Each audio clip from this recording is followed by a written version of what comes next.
6 bulan pertama itu ya tetap sekitar 3 atau 6 pasang, karena memang alasan tidak belajar buat jualan, karena memang masih ragu mau jadi dosen atau pengen fokus sama bisnis.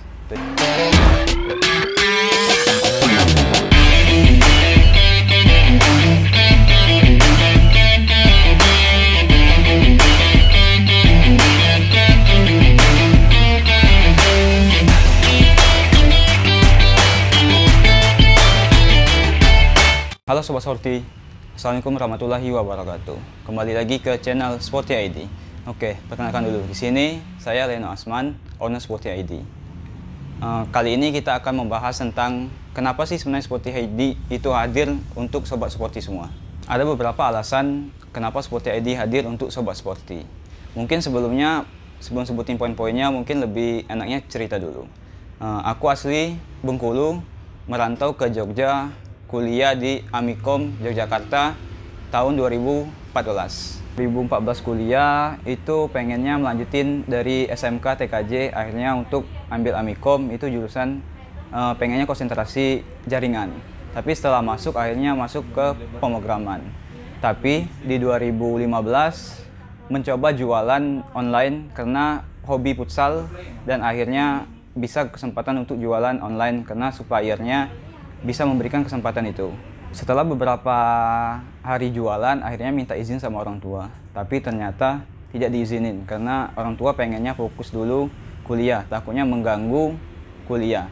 Akhirnya tetap ngeyel buat jualan karena aku tahu orang tua takutnya mengganggu kuliah dan bisa dibuktikan dengan IPK lumayan tinggi. Akhirnya orang tua bisa mengizinkan. Akhirnya setelah dibuktiin dengan IPK lumayan tinggi, dapat orang tua mengizinkan buat jualan.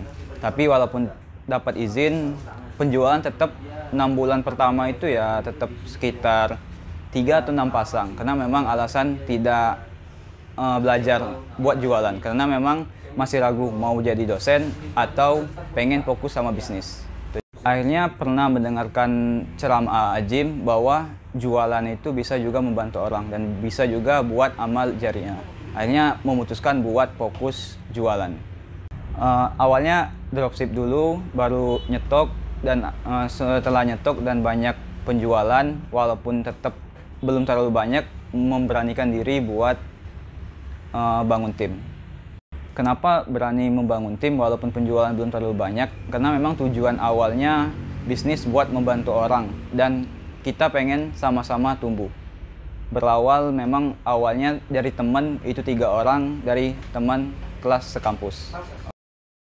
Dari awal mengajak tim bukan mencari orang yang profesional atau yang sudah punya skill, tapi memang dari nol. Karena memang Sporty pengen kita sama-sama tumbuh, belajar dari awal sehingga bisa berbagi bersama-sama. Kenapa pengen mengajak orang-orang yang pengennya dari nol tapi dia pengen belajar? Karena memang asli aku di Bengkulu itu banyak sekali yang tidak punya kerjaan. Bukan karena pekerjaannya nggak ada, tapi memang mereka butuh belajar. Sedangkan pekerjaan yang lain itu butuh skill terlebih dahulu. Kenapa itu Sporty ID hadir? Terus alasan yang lain kenapa Sporty ID hadir, yaitu kita pengen membantu bukan cuma dari lapangan pekerjaan, tapi kita pengen menyisihkan beberapa keuntungan kita. Mungkin teman-teman Sobat Sporty sudah tahu bahwa Sporty ID setiap keuntungan itu 10% kita sisihkan buat membantu sesama. Oke, jadi poin-poinnya kenapa Sporty ID hadir itu karena pengen membuka lapangan pekerjaan. Terus yang kedua, pengen tempat belajar, artinya tempat bertumbuh dan menumbuhkan. Terus yang ketiga, kita pengen membantu sesama dengan mengeluarkan 10% dari keuntungan. Saya pribadi mengucapkan terima kasih banyak kepada Sobat Sporty yang selalu mendukung kita buat selalu bertumbuh. Demikian video singkat cerita Sporty ID. Jangan lupa buat tonton video-video kita dan jangan lupa buat subscribe. Terima kasih. Wassalamualaikum warahmatullahi wabarakatuh.